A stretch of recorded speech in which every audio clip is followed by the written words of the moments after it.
자, 시작하겠습니다. 자, 마지막에 대금을 지급하고 나면 법원이 하는 일과 내가 하는 일 뭐 해서 얘기했습니다. 요건 이제 배당해주는 요 부분이고요. 여기는 이제 등기 관련 일과 그 다음에 현실 쪽에서 확보하는 거. 그래서 명도나 인도 이렇게 얘기를 합니다. 그래서 인도는 명령이고 명도는 소송이다 이렇게 얘기를 합니다. 명령은 약식 절차다 이렇게 보시고요. 인도 명령 대상은 대항력이 없는 점유자들입니다. 즉 비워줘야 될 법적으로 비워줘야 될 자들인데 안 비워주고 버티는 자들. 자, 전 소유권자 같은 애들. 이런 애들은 인도 명령 대상이고요. 자, 물론 인도 명령 대상인데 대항력 있는 자들은 안 나가겠다고 당연히 버티겠죠. 대항력이 있으니까. 근데 이들도 내보낼 수는 있어요. 대신 명도 소송을 제기해서 내보냅니다. 그럼 명도 소송 제기하면 결론적으로 그 대항력 있는 사람들은 그 권리 보존에 대한 그 부분이 해결이 되면 나가라 이런 판단이 나오는 거예요. 그러니까 쉽게 얘기하면 대항력 있는 임차인이 안 나가겠다 버텨. 그럼 명도 소송을 제기하면 결국은 보증금 돌려받고 나가라 이런 판결 나온다는 얘기예요. 아시겠죠? 자, 그래서 인도 명령이나 명도 소송. 근데 그럼 이제 이거는 소송이니까 어떻게 돼요? 정식 재판 절차란 말입니다. 그래서 뭐 변론기일 잡히고 뭐 하고 이렇게 하다 보면 끝없이 막 딜레이 될 수가 있어요. 일찍 끝내려면 인도 명령 절차를 밟는 게 좋습니다. 그 말은 뭐냐면 대항력 없는 점유자나 이런 애들은 인도 명령 대상이라고 그랬는데 이 인도 명령 대상인 애들은 6개월 안에 인도 명령 신청을 해야지. 그거 지나고 나면 얘들도 명도 소송 대상이 돼 버립니다. 아시겠죠? 그래서 이걸 악용하는 뭐 점유자들도 있어요. 임차인들. 이제 우리가 이제 대금 다 내고 나면 주로 이제 찾아가서 점유하고 있는 자하고 이제 협상을 시도합니다. 대개 보면. 그래서 언제 나갈래? 뭐 해가지고 뭐 이사비 줄까? 뭐 해가면서 이런 얘기들 합니다. 그래서 협의해서 내보내는 게 가장 좋고요. 협의가 안 될 경우에는 결과적으로 우리가 집행관을 부르고 뭐 해서 진짜로 강제 집행 들어가는 거죠. 이렇게 들어가는데 그런 거 하려면 결국은 인도 명령을 받아서 해야 되고 진행해야 됩니다. 근데 살짝 이제 비워줄 것처럼 싹 얘기를 해놓고 시간을 질질 끄는 애들이 있어요. 이렇게 해놓고 인도 명령 신청 기간 지나면 그때부터는 이제 소송으로 넘어가니까 명도 소송으로 넘어가니까 아니 그냥 배째라 이러고 있는 애들 나옵니다. 그러니까 그렇게 되면 절차 시간이 계속 걸리기 때문에 할 수 있으면 인도 명령 신청. 그래서 대개 이제 보면 투트랙으로 간다 이렇게 보시면 돼요. 협상을 진행하면서 인도 명령 신청도 동시에 해놓습니다. 동시에 이렇게 들어가는 거. 근데 이때 이제 주로 또 이제 같이 기술적으로 들어가는 건 점유이전 금지 가처분 신청 같은 거를 같이 하는 게 좋다라는 거. 왜냐하면 자, 인도 명령은 누구를 대상으로 현재 점유하고 있는 자를 대상으로 인도 명령 신청을 한단 말이에요. 근데 궁극적으로 그 명령이 나왔는데 실제로 점유자가 바뀌어져 있어. 그럼 이 명령은 전 점유자에 대한 명령이잖아. 그럼 얘를 상대로 또 명령을 받아야 돼. 인도 명령을. 이런 문제가 생긴단 말이에요. 그래서 차라리 점유이전 금지 가처분을 해놓으면 등기부에 나오죠. 그렇죠? 점유를 이전하지 말라고 나와 있어 지금. 그런데도 이전했다 이렇기 때문에 그 이전 인정해주지 않습니다. 그래서 대개 인도명령 신청과 점유이전 금지 가처분 신청을 동시에 하면서 협상을 진행하는 게 여기 기술적으로 된다. 자, 그래서 애지간에 대항력 없는 애들 우리가 권리 분석할 때 대항력 없는 자들로 판단이 됐으면 바로 인도명령 신청하고 소유권 이전되면 소유권이 돈 다 내는 순간 된다고 그랬죠. 그때부터는 인도명령 신청하고 협상 들어가고 이렇게 가면 되고요. 그 외에 명도 소송으로 간다. 그럼 이제 우리가 권리 분석 단계에서요 중요한 건 뭐냐면 권리 분석을 할 때 보면 이제 필요한 자료를 모으고 정보를 얻는 그 길은 크게 두 가지예요. 앉아서 서류로 보는 경우하고 현장을 탐방하면서 실제 관계들을 파악하는 방법, 이 두 가지가 있는데 가장 먼저 접근하는 방법이 그거죠. 서류로 파악하는 거. 그러니까 등기부 같은 거 띄워보고 어떤 권리들이 돼 있는지, 그렇죠? 이런 거 확인해 본단 말이에요. 근데 이제 등기부에 안 나오는 권리가 있다고 그랬잖아. 유치권은 안 나온다고 그랬죠. 그렇죠? 그럼 누군가가 유치권 신고를 해놨어 지금 그 물건에. 근데 등기부에는 유치권 등기 안 나오잖아요.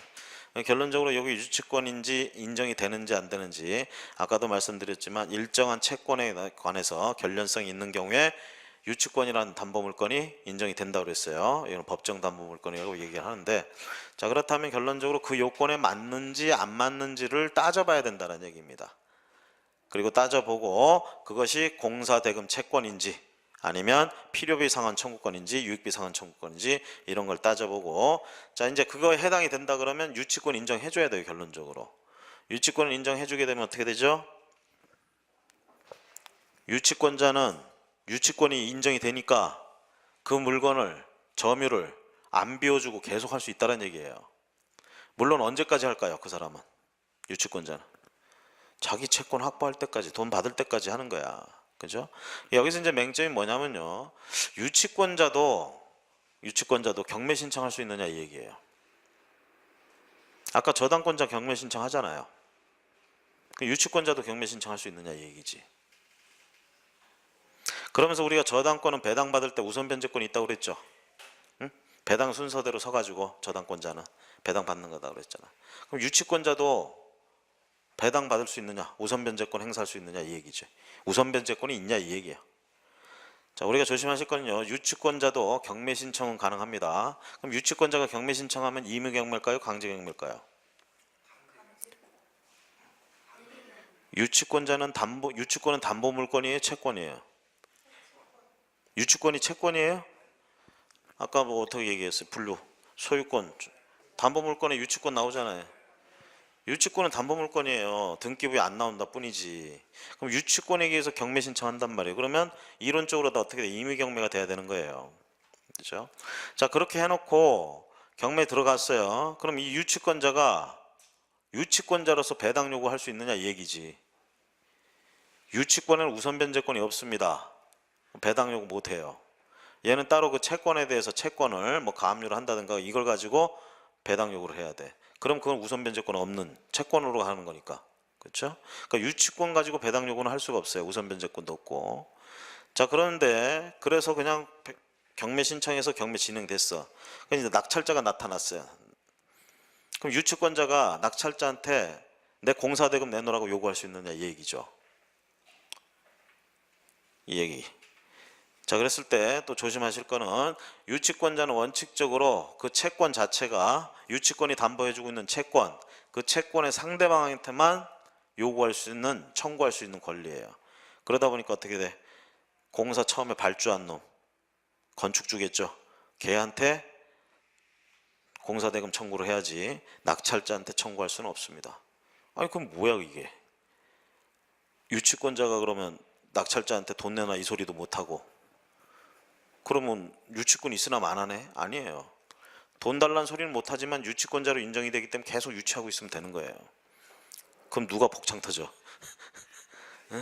낙찰자가 복창 터지죠. 그렇죠? 결국 아쉬운 놈이 돈 내주는 거야. 그럼 또 낙찰자도 거꾸로 이걸 이용하는 거야. 유치권자가 자기한테 청구할 권리는 없거든.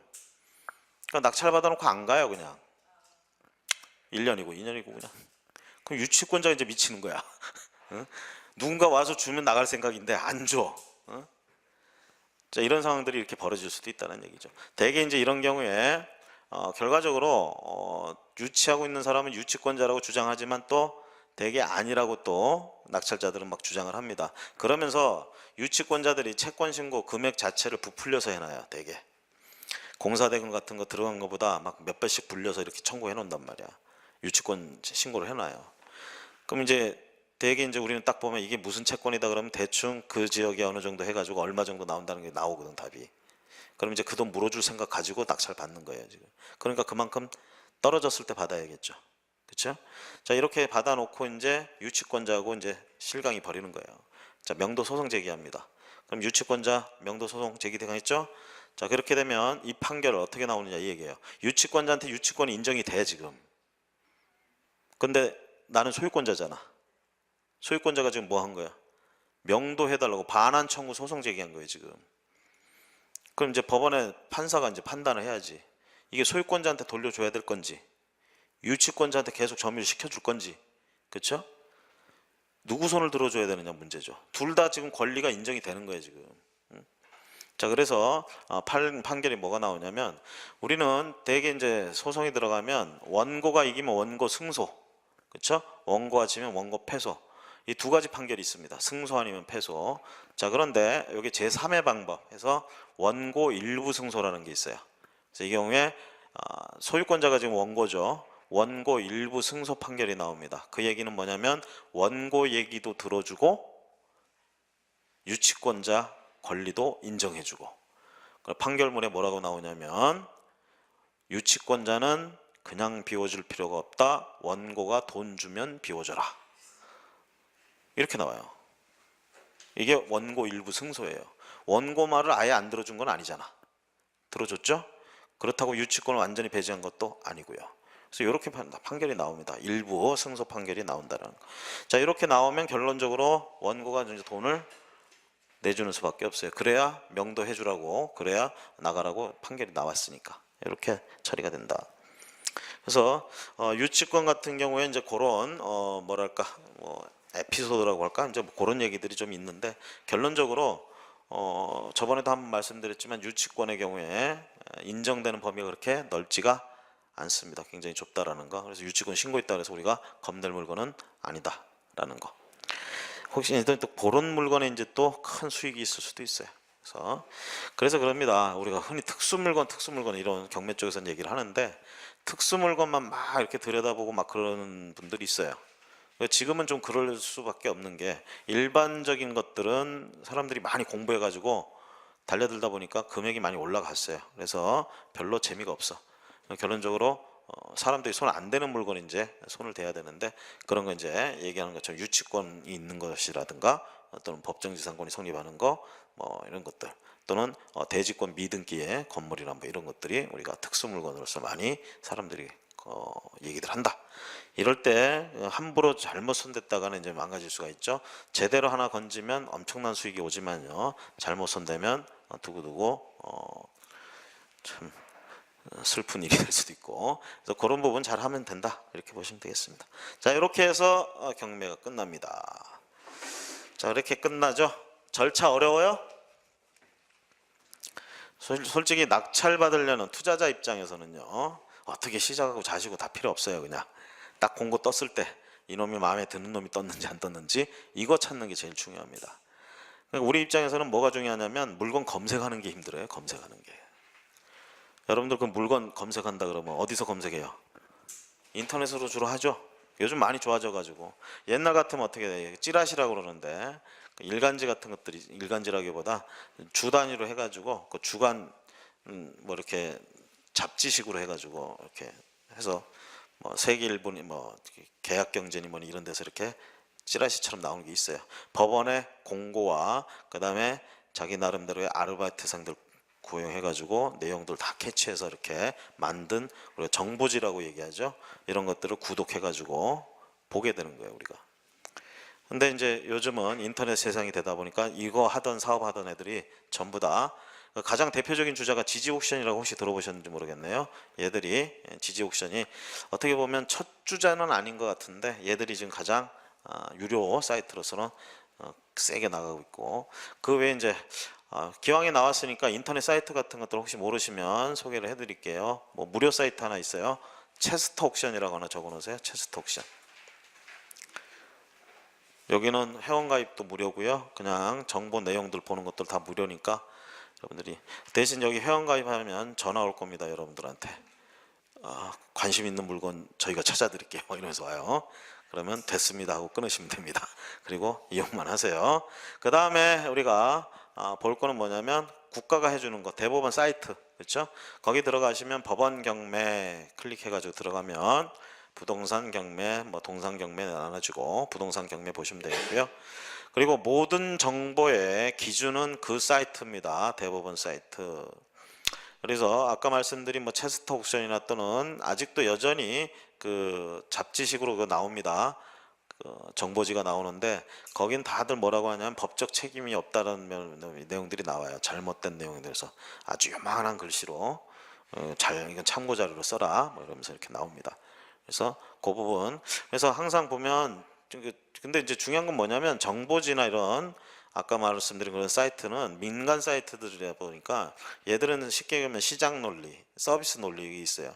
잘 만들고 예쁘게 해야 사람들이 오잖아요. 그래서 보기 좋게 잘 해놓습니다. 그런데 우리 대법원이나 이런 국가기관에서 해놓는 것들은 이게 서비스 정신이 없어. 그냥 지들 편한 대로 해놨어. 보고 있으면 짜증납니다. 막 짜증나요. 막 그냥 글씨도 닥지닥지 붙여놓고 해놓고 이게 정보를 제공하려고 하는 건지 안 하려고 하는 건지, 하지만 거기 내용들이 정확한 거니까 거기를 기준으로 해서 보시고요.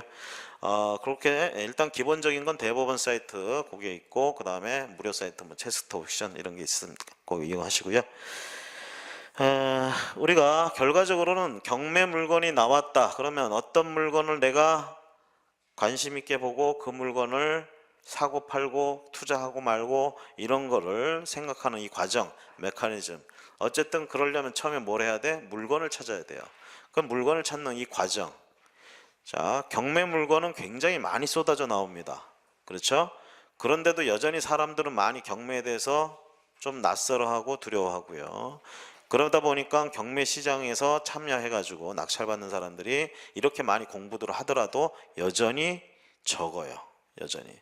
그 얘기는 뭐냐면 물건은 엄청나게 많은데 쓸만한 물건이 많지가 않다라는 얘기입니다. 가장 흔한 얘기가 이 점포, 상가 같은 것들이에요. 상가나 점포 이런 것들은 일단 기본적으로 감정가의 반까지 떨어질 때까지 기다려줍니다. 그만큼 거품이 많이 꼈어요. 거품이. 물론 황금알을 낳는 그런 점포들도 있어요. 그런 점포는 사실 경매에 안 나옵니다. 왜? 그 주인이 그거 경매 자기가 돈 좀 못 갚았다고 경매 나간다고 가만히 있겠어요? 달러빚을 져서라도 갚지. 그렇죠? 그런 물건은 안 놓친단 말이에요.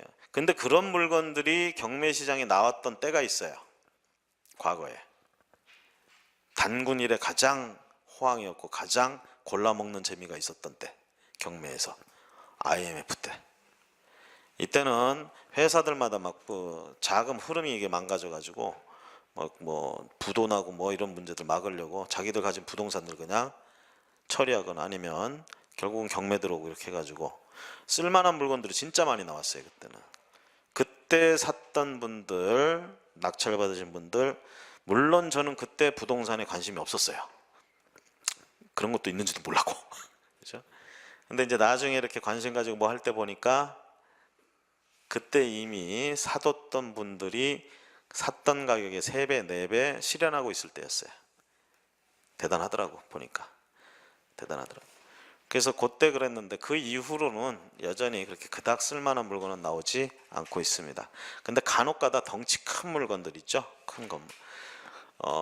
우리 그런 거 많이 볼 거예요. 예를 들면 주소가 같은데 건물이 101호부터 해가지고 150호까지 해서 나오고, 그 다음에 2층에 뭐 200 몇 호부터 해가지고 또 전부 이렇게 나오고, 이게 뭐냐 이거죠. 근데 사건 번호는 같아. 경매 사건 번호는. 우리가 경매 사건 번호는 어떻게 붙죠? 앞에 연도 붙고요. 이렇게 붙어요. 그다음에 타경. 요거는 이제 해마다 1년 번호 이렇게 해가지고 한 경매 사건당 하나의 사건 번호가 부여가 됩니다. 이게 사건 번호예요. 이게 경매 사건 번호. 되게 이제 대법원 판례도 보면 이렇게 구성되어 있어요. 앞에 연도 들어가고 중간에 그 재판의 성격에 따라서 기호가 들어가고 1년 번호 들어가고, 그것처럼 경매 사건도 이렇게 연도 들어가고 이렇게 들어갑니다. 타경이란 말 들어가면 이거 경매다 이렇게 생각하시면 돼요. 근데 이제 대개 문제 보면 정보지나 이런 데서는 이거 생략하고 이렇게 줄로 이렇게 표현을 하죠. 이렇게. 자, 그런데 보면 큰 건물, 집합 건물, 상가 건물, 집합 건물 구분 등기 한다는 얘기죠. 그렇죠? 이거를 기획해서 짓는 사람은 어떤 계획이냐? 아파트 분양하듯이 분양할 생각이겠단 말이에요. 분양을 하려고 그러는데 어떻게 안 맞아가지고 분양이 안 돼. 얘는 분양받은 분양 대금으로 토지 비용이니 건축 비용이니 지불할 생각이었단 말이에요. 근데 분양이 안 된단 말이야. 자, 이렇게 되면 이거 결과적으로 공사대금 채권자라든가 토지 원래 그 팔았던 사람들인가 뭐 전부 해가지고 경매 친다라는 얘기예요. 경매 치면 한 사건 때문에 경매 들어가서 사건 번호 하나가 들어가는데, 요거 이제 결국 구분 등기 나오고 이런 물건, 독립한 물건이기 때문에 번호가 이제 물건 번호라는 게 붙어요. 물건 번호. 그래서 1번부터 해가 쫙 붙습니다. 이런 물건들이 간혹 나와요. 간혹 나오면 이런 거를 이제 돈 되시는 분들이나 아니면 몇 사람이 뭉쳐가지고 이런 것들을 우리가 떨이치죠. 그래가지고 한 층 전체를 갖다 잡아버린다든가 뭐 이런 식으로 해서 들어간다는 거. 일정 부분 이상을 잡아가지고 들어가서 안에 들어가서 입주자 대표회의니 뭐 이런 거 만들어가지고 건물을 좌지우지한다든가 뭐 이런 식으로 기획해서 들어가기도 합니다. 그래서 이런 간혹가다 큰 물건들이 나오기도 하고요. 주로 이제 경매해서 뭐 여러분들도 흔히 이제 주택이나 이런 거 많이 신경 쓰듯이 주택이나 이런 것들이 가장 많고, 그 중에도 공동주택 특히 아파트는 거의 요즘은 감정가에 거의 육박해서 거래가 되고 있고요. 요즘 특히 MPL 때문에 MPL을 좀 확산되는 것 같은데 그것 때문에 낙찰가가 좀 더 올라가는 이런 현상도 있습니다. 어쨌든 간에 그러고 있다라는 거. 그래서 경매 물건 자체가 이렇게 싹 마음에 내키는 물건이 그렇게 많지가 않아요. 그러다 보니까 어떻게 해야 되느냐, 검색하는 데 시간이 더 많이 들어간다는 거. 굉장히 많이 들어가요. 이 검색하는 것도 일입니다. 일이에요. 우리 그렇게 뭘 하나 했을 때마다 뭐가 하나씩 탁탁 나오면 재밌어서라도 하는데 이건 뭘 계속해도 아무것도 안 나와.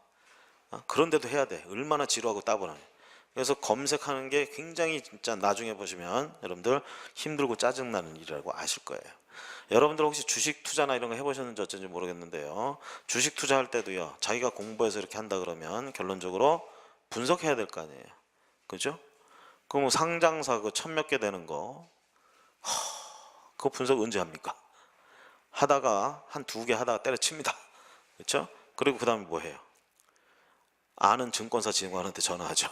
전화해서 추천 좀 해봐. 그렇죠? 그럼 추천해 줍니다. 또 추천하면 또 어떻게 해요? 우리는 몰빵하죠. 뭔 포트폴리오야, 포트폴리오는. 그죠? 과일을 한 바구니에 담지 마. 난 담을 거야. 계란을 한 바구니에 담지 말라 그러죠. 난 담어. 그리고 딱 해요.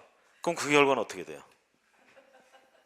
몇 달 뒤에는 이제 쓴 소주잔 마시고 있는, 소주 마시고 있는 거지. 응? 이렇게 하면 안 돼 하면서. 응? 제가 해본 거예요, 다 그거. 자, 그렇듯이 중요한 건 그겁니다. 검색하는 일이 굉장히 힘든 일이고 고된 일이고 재미없고 지루한 일이에요. 근데 그걸 하셔야 돼요. 그래서 지금부터라도 여러분들 이제 배웠으니까 사이트 이렇게 가르쳐 드리고 했으니까요.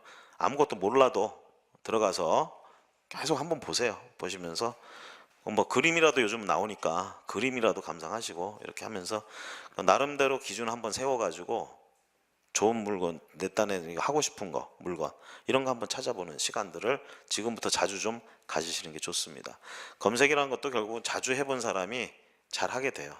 더 빠른 시간에 빨리 원하는 물건을 찾게 됩니다. 이것도 숙달되면 숙달될수록, 그래서 연습을 좀 해주셨으면 좋겠고, 그 다음에 이제 어떤 경제적인 마인드라든가 이런 용어들, 지표나 뭐 이런 걸 보는 거, 이런 것들은 제가 따로 하지 않는다고 그랬고요. 그런 부분은 신문이나 경제신문 이런 걸 통해서 좀 습득을 하시라고 그랬습니다. 자, 경매 절차 전반적인 거 처음에 말씀드렸고요. 자, 우리 시각에 들어오는 건 언제? 공고가 떴을 때. 자, 이때부터 이제 우리가 검색을 통해 가지고 물건을 캐치하는 거예요.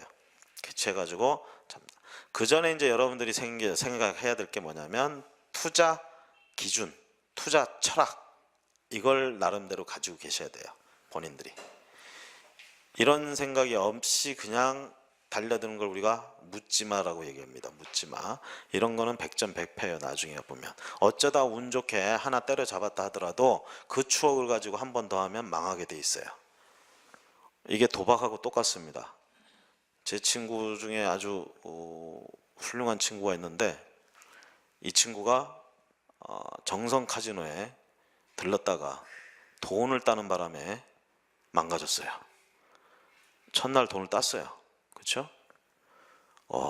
그러고 나서 그 다음부터 틈만 나면 거기를 가는 거야. 가서 다 털리고 오는 거죠. 그래도 첫날의 기억을 못 잊어서 또 가고 또 가고, 제가 그렇게 말려도 또 가고 또 가고, 지금은 인연을 끊다시피 하고 어디서 뭐 하는지 모르겠어 지금. 그죠? 잘 먹고 잘 살고 있대요. 근데 워낙 성격이 낙천적이라 하여튼 그렇고. 자, 그래서요, 결론적으로 여러분들 나름대로 어떤 투자 방향이라든가 이런 걸 잡으셔야 된다는 거예요. 그래서 내가 이거 경매로 이렇게 한다 그러면, 자, 부동산에 대해서 이걸 경매로 취득을 한다 그러면 난 어떤 물건을 주로 일단은 시작을 해보겠다. 어떤 물건에 대해서. 그리고 예를 들면 자, 중요한 건 제일 마지막에 뭐라 그랬어요? 이런 거 분석 다 해도 중요한 건 금액을 얼마를 적느냐 이거라였잖아요. 이제 그런 것들에 대해서도 자기 나름대로 기준을 가지는 거야. 지금 경기를 보니까 내가 감정가 대비 몇 퍼센트까지 떨어졌을 때 들어가서 몇 퍼센트 선에서 낙찰을 받아서 몇 퍼센트 선에서 털면 몇 퍼센트의 차익이 나오고 여기에 이제 세금이나 이런 부분들까지 이렇게 하면 내가 얼마 만에 수익을 보는 수 있는데 이걸 박리로 할 건지 박리담에 그렇죠? 아니면 크게 한 건 할 건지 이런 것들을 고민하셔야 돼요. 이것도 저것도 아니면은 헤매게 돼. 예? 그러니까 박리담에도 나름 뭐 바쁘고 괜찮아. 예? 조금씩 돈을 버는 거지, 그죠?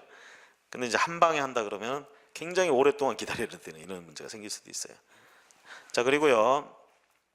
자, 이런 것들은 이제 실제로 제 수업을 듣거나 이런 경매 강좌를 들으신 분들 중에 실제로 경매 시장에 참여하시고 들어가시는 분들은 극소수예요, 사실 보면은. 제가 보니까 제 경험상으로 보니까 1%가 안 되는 것 같아요. 1% 정도 시장에 참여하시는 것 같은데, 근데 이제 그분들 중에도 보면 그분들은 이제 어떻게 이제 낙찰가를 쓸까요? 뭐 어쩌고 이렇게 이제 그런 얘기들 하는데 저는 상당히 그런 부분에서는 보수적으로 판단해가지고 말씀을 드립니다. 그래서 이렇게 얘기를 하죠. 그냥 최저가에 때려 보세요. 최저가에. 그 물건이 마음에 든다. 그럼 최저가에 때려 보세요. 그러다 하나 걸리면 하는 거고 지금 덩달아서 남들처럼 써대고 그랬다가는 제가 보기에는 안 좋습니다. 그랬더니 처음에는 그 말을 자기 이제 공감한다고 그러면서 최저가에 때리시더라고. 한 3번은 그렇게 참으시고 하시다가 4번째 뭐야 이거 이렇게 되는 거죠. 그러고는 어느 날 전화가 뛰고 와. 질렀다 이거야. 어떻게 하라는 거야, 그죠? 일단은 샀대. 하도 그냥 2등 하는 게 짜증나가지고 샀대. 크게 질러가지고 샀는데 사고 나서 내 말이 다시 떠오르더래. 그땐 늦었죠. 그래서 자, 이런 것들도 연습을 하셔야 돼요. 이게 충동 구매 비슷한 것도 있습니다. 현장에 가서 하다 보면요, 현장에 가서 과거에 그런 분 봤어요. 처음엔 딱 얼마 적어야지 하고 마음속으로 생각하고 갔어요. 근데 현장 가서 보니까 아니야, 이게 분위기가. 왜냐하면 보통 10시에 입찰을 하는데요, 9시부터 법정문이 열려 있어요. 그럼 법정에 가면 거기 그 판대에다가 각 물건 서류들 있죠? 사건 번호별로 이걸 다 열람할 수 있게 해놓습니다. 그러면 이제 가서 딴에는 가서 그거 안 보고 자기 물건 그거 안 보고 옆에서 가만히 봐요. 그 물건 누가 보는지, 몇 사람이 보는지 이렇게 계산해 본단 말이야. 이제 그런 거 가지고 이제 나름 노하우라고 얘기하시는 분들이 있어요. 그래서 10사람이 봤다. 그럼 이거 10대 1이다. 그럼 얼마 써야지. 뭐 이러신 분들이 있어요. 자, 그래가지고 맨날 그 최저가에 때리다 보니까 뭐 저기 하니까 이제 분위기가 막 10명, 20명 이렇게 보는 거야. 아, 이거 오늘도 최저가에 때려서는 안 될 것 같다. 그래가지고 그냥 크게 써낸 거지. 그랬더니 2명 들어왔어. 이런 부분들. 그리고 2명, 2등하고 차이가 한참 얼마나 황당하겠어. 이런 것들. 가장 짜릿할 때가 그겁니다. 1등이 될 때 가장 짜릿한 때가 2등하고 차이가 얼마 안 날 때. 그때가 짜릿하죠. 그래서 어쨌든 간에 이런 것들을 얼마를 할 건지 이런 규칙을 적고 최대한 자제하려고 노력을 하고 이런 게 필요하다라는 얘기입니다. 이게 내 성질대로 되는 게 아니에요. 경매가 내 성격대로 되는 것도 아니고 이게 다 사람들이 얽힌, 부동산에 얽힌 이런 관계들 때문에 이런 실타래가 풀려가는 게 쉽지가 않다. 항상 이런 걸 염두에 두시고 그런 철학적인 부분들, 철학이니까 대단한 것 같은데 하여튼 뭐 그런 마인드를 좀 가지시도록 노력하시고요. 자, 오늘 거기 보시면 법원 경매 절차 한번 우리 교재에 있으니까 한번 봅시다. 법원 경매 절차도 자, 앞에 실판에서 이제 쭉 설명을 했으니까요. 그 부분들은 여러분들이 한번 시간 내서 보시기 바랍니다. 부동산 경매 절차의 개요부터 해가지고 개시 결정 뭐 해서 쭉 설명되어 있는 것들 애지간하면 제가 칠판에 되지도 않는 판서해가면서 여러분들한테 대부분 다 말씀드린 내용들입니다. 그래서 시간이 되시면 집에 가서 한번 거기까지 쭉 보면서 정리하시기 바랍니다. 정리라는 건 뭐 한번 읽어보시라는 얘기고요. 그 다음에 이제 18페이지 중 가면 경매 용어에서 나오고 있습니다. 자, 이 경매 관련된 용어들 뭐 일일이 다 설명할 수는 없지만 몇 가지 이렇게 좀 핵심적인 것들을 이렇게 뽑아가지고 지금 여기 해놨어요. 몇 가지만. 자, 그런 것들이 있습니다. 그럴 때 뭐 예를 들면 기각이나 각하 이런 거 설명들 돼 있는데 그 설명 참고하시면 되겠고요. 거기 가등기라는 게 있습니다. 가등기. 자, 오늘 이제 가등기에 대해서 좀 얘기를 할게요. 가등기.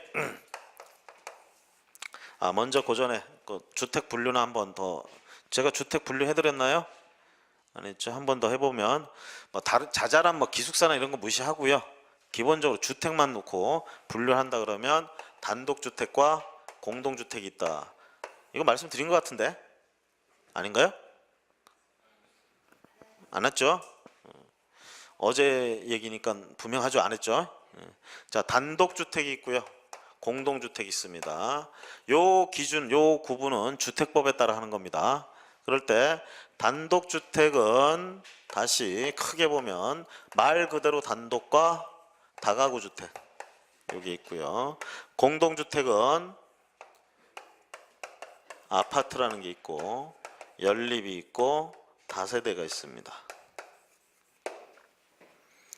이 크게 이렇게 구분하시면 돼요. 일단 기본적으로 나머지 뭐 자잘한 것들인데, 자, 말 그대로의 단독주택은요 한 세대가 독립해서 전체를 그냥 다 쓰는 거예요. 그냥 건물 한 동 전체를. 요게 단독주택이에요. 저기는 층수 구분, 구별, 면적 구별 이런 거 없어요. 그냥 몇 층이 됐던 면적이 얼마가 됐던 그냥 한 세대가 다 써. 그럼 단독주택이라는 얘기입니다. 단독주택. 그 다음에 다가구 주택은 한 건물 안에 최대 19세대까지가 들어가서 독립생활을 영위하고 있는 건물이에요. 이게 다가구 주택입니다. 규모로 따지면 층수는 3층 이하여야 돼. 뭐로 쓰는 게 주택으로 쓰고 있는 층수가 3층 이하여야 되고요. 이하. 그 다음에 면적은 한 동의 전체 층 연면적이 660제곱미터 이하여야 돼요. 이하. 요러면 다가구라고 불러요. 그러면서 각 세대가 독립생활을 영위할 수 있어야 돼요. 쉽게 가면 현관문이 다 따로따로 있어야 된다는 얘기입니다. 여러분들이 흔히 보면 그런 것들이에요. 원룸, 투룸이라는 거 있죠? 원룸이란 말 들어보셨죠? 투룸 이런 것들. 자, 이런 것들이 이 건물 전체가 그냥 소유권 한 개로 돼 있으면 이거예요.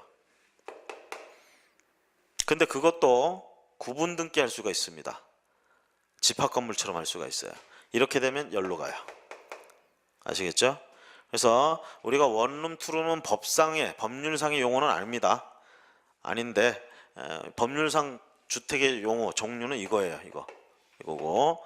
자, 우리가 흔히 빌라나 맨션이라고 말하는 것들도 있죠. 이것도 사실 법률상 용어는 아닙니다. 법률상 용어는 요런 거예요. 요런 거. 자, 어쨌든 다가구다 그러면 3층 이하면서 660제곱미터 이하 전체 연면적이.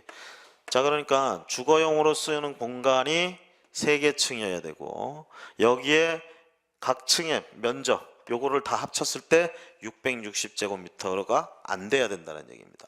그러니까 규모가 작은 거죠. 쉽게 얘기하면. 자, 그리고 요 안에는 법률상으로는 최대 19세대까지 들어가는 게 원칙입니다. 이걸 이제 위반하는 사람들은 이걸 더 넣고 지내고 있죠. 그래서 우리가 뭐 예를 들자면 뭐 건축 준공 떨어지고 나서 벽을 갖다가 더 쳐가지고 더 만들거나 뭐 이런 것들도 있고요.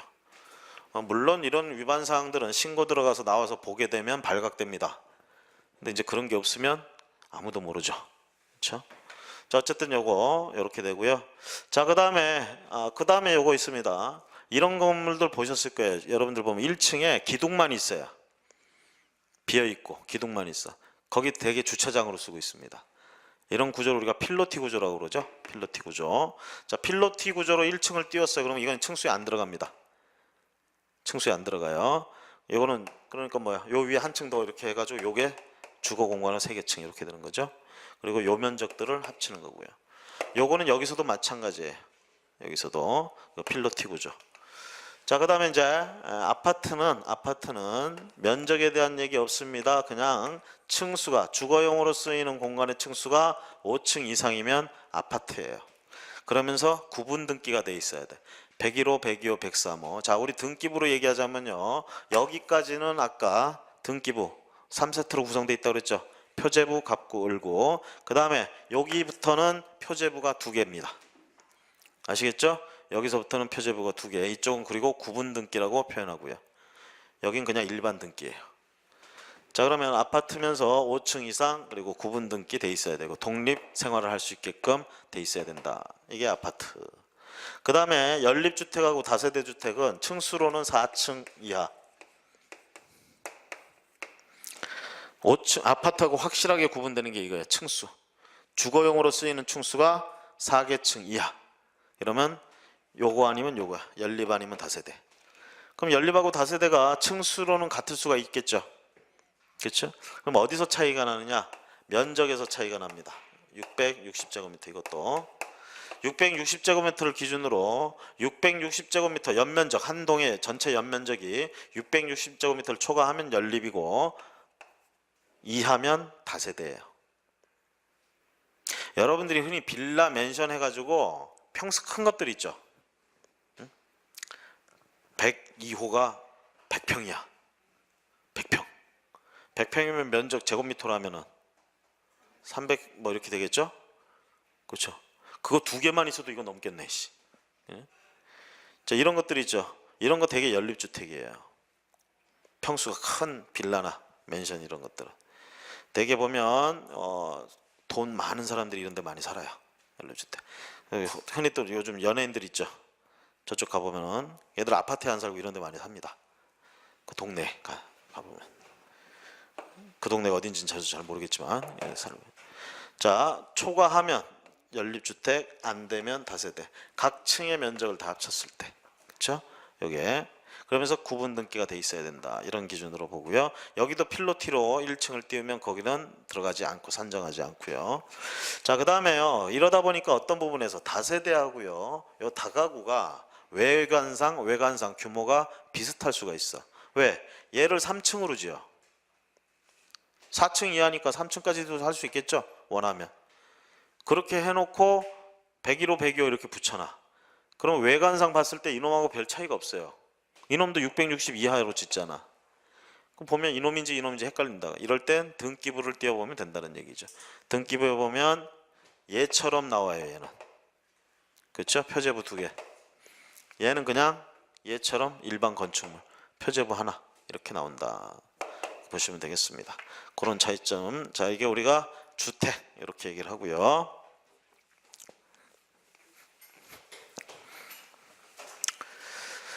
자, 가등기 얘기를 좀 한다고 그랬습니다. 우리가 이제 채권이 발생하는, 권리가 발생하는, 특히 채권 중심으로 해서 발생하는 얘기, 돈 빌려주고 빌리는 관계 조금 얘기를 하자면 이겁니다.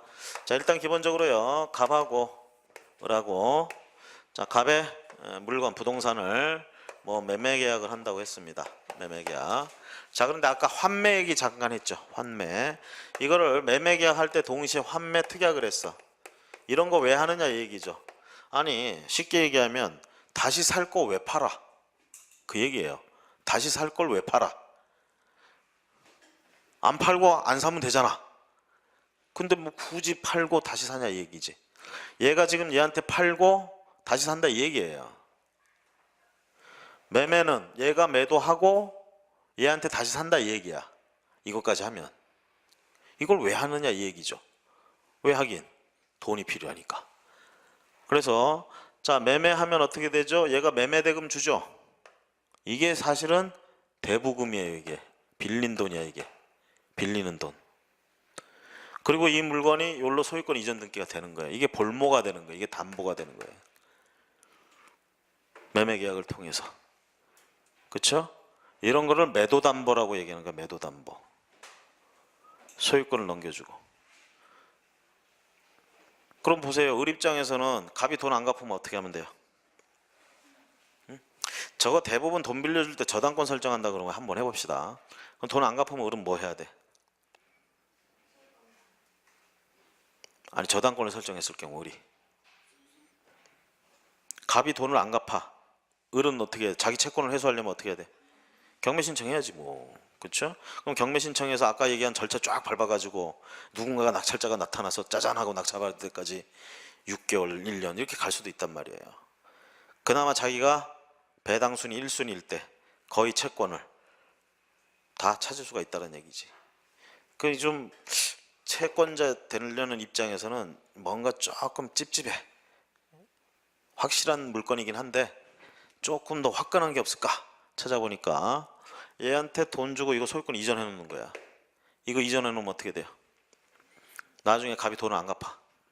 그럼 어떻게 하면 돼? 경매쳐요? 그럴 필요 없지.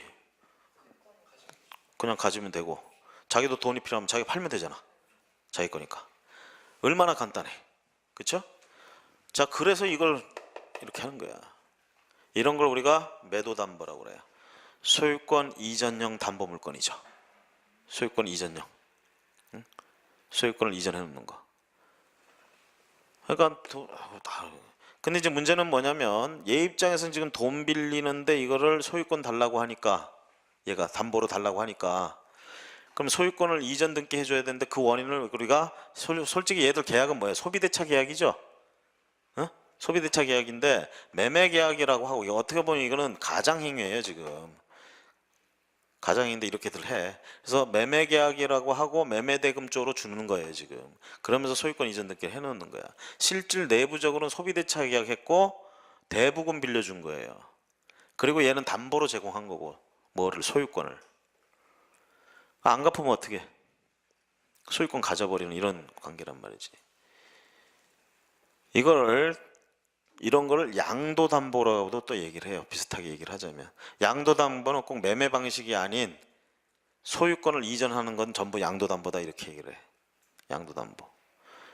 그걸 이용하는 이유는 뭐냐면 채권자 입장에서 좋단 말이야 이게. 응? 칼자루 누가 지고 있어요? 채권자가 돈 빌려줄까 말까 자기 마음대로 해 지금. 그러면 자기는 확실한 방법을 찾아서 빌려주는 거지. 그래서 이렇게 해놓는단 말이에요. 자, 이렇게 해놓으면 궁극적으로 얘 입장에서는 이거 돈 안 갚았다 이런 거 정리하기 좋다라는 얘기죠.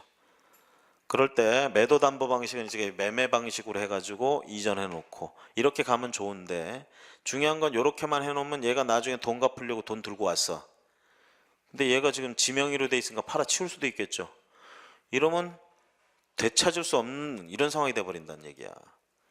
이렇게 되면 이거를 뭐 병이 가졌다 이렇게 돼버리면 다시 살 수가 없는 거지. 물론 다시 사겠다는 의사를 비쳤을 때 병이 한 2배쯤 줄 거면 팔게 그러면 살 수는 있어요. 그럴 건 아니잖아 사실. 그래서 이제 대개 요럴 때는 요거 하면서 요거 붙입니다. 환매특약. 그래가지고 환매특약 기간 3년 범위 안에서 정해가지고 요거를 갑이 환매권자다. 그리고 환매대금 얼마다. 이게 지금 사실은 빌린 돈이에요. 이게 거기에 이자까지 쳐가지고 들어가는 돈. 이렇게 해가지고 환매권자로 부기 등기한다고 그랬죠. 그래서 매매계약하면서 동시에 환매특약 계약도 하고요. 그러면서 이전 등기 신청할 때도 매매계약에 의한 소유권 이전 등기 신청하면서 환매특약의 부기 등기도 같이 동시에 신청해야 돼요. 이건 따로따로 등기 신청하면 안 받아줘요. 이 등기 안 받아줘요. 환매특약 등기. 자, 이렇게 해서 채권을 담보하는 방식으로 갈 수 있고요. 그 다음에 양도담보라는 거. 양도담보는요, 이거 원인을 꼭 매매가 아니어도 뭐 그냥 일반적인 양도나 뭐 이런 것들, 이런 걸 통해서 돈을 빌리고 간다. 여기는 뭐 환매특약 등기도 안 들어가. 그러다 보니까 완전히 칼자루는 의리지고 있다는 얘기죠. 자기들끼리 당사자들끼리 약속은 돼 있어. 몇 년 안에 돈 안 갚으면 내 거다. 그런데 기왕에 이미 소유권 이전 등기는 얘한테 돼 있다는 얘기죠. 돼 있다는 얘기. 자, 그러면서 똑같습니다. 돈 안 갚으면 그냥 자기 마음대로 하는 거예요. 이미 소유권은 자기한테 와 있는 거나 마찬가지이기 때문에. 자, 그러면서 이제 어떤 문제가 생깁니까? 이렇게 되면 어떤 문제가 생겨요? 빌린 돈은 1억인데 이 물건의 가치가 10억짜리야. 그럼 얘는 돈을 갚기를 원해, 갚지 않기를 원해? 그죠? 그죠? 그래서 돈을 못 갚기만 해봐라? 10억이 내 거다 이거예요. 칼자루를 얘들이 쥐고 있다 보니까 아쉬운 대로 이렇게라도 급전을 갖다 쓴단 말이에요. 그리고 결국은 당해요. 당해. 이게 문제죠. 결론적으로. 폭리를 취하잖아. 폭리를. 그래서요, 이런 걸 해도 되는데 하지 말라가 아니에요. 정부 입장에서는 해도 되는데 문제는 이게 폭리를 취하는 부분을 좀 해결해 줘야겠다 이 얘기입니다. 그래서 나오게 된 게 가등기, 담보 등에 관한 법률이에요. 지금 여기 가등기 설명을 안 했으면서 법률은 가등기 담보 등에 관한 법률을 얘기하는데 그 얘기는 뭐냐면 여기 양도담보든 뭐 이렇게 해서 갔을 때 그 가등기 담보 등에 관한 법률에서는 요거 폭리를 취하지 말고 청산해라 이렇게 얘기하고 있습니다. 요 양도담보도 같이 다루고 있어요 거기서. 그래서 미리 말씀을 드렸는데요. 어쨌든 간에 청산을 해라 요게 그 가등기 담보 등에 관한 법률의 취지입니다. 그러면 그 결론을 미리 얘기했는데 그거 나오기까지의 과정 요걸 가지고 이제 가등기를 가지고 좀 설명을 할게요. 시간이 조금 애매하니까 잠시만 쉬었다가 하도록 하겠습니다.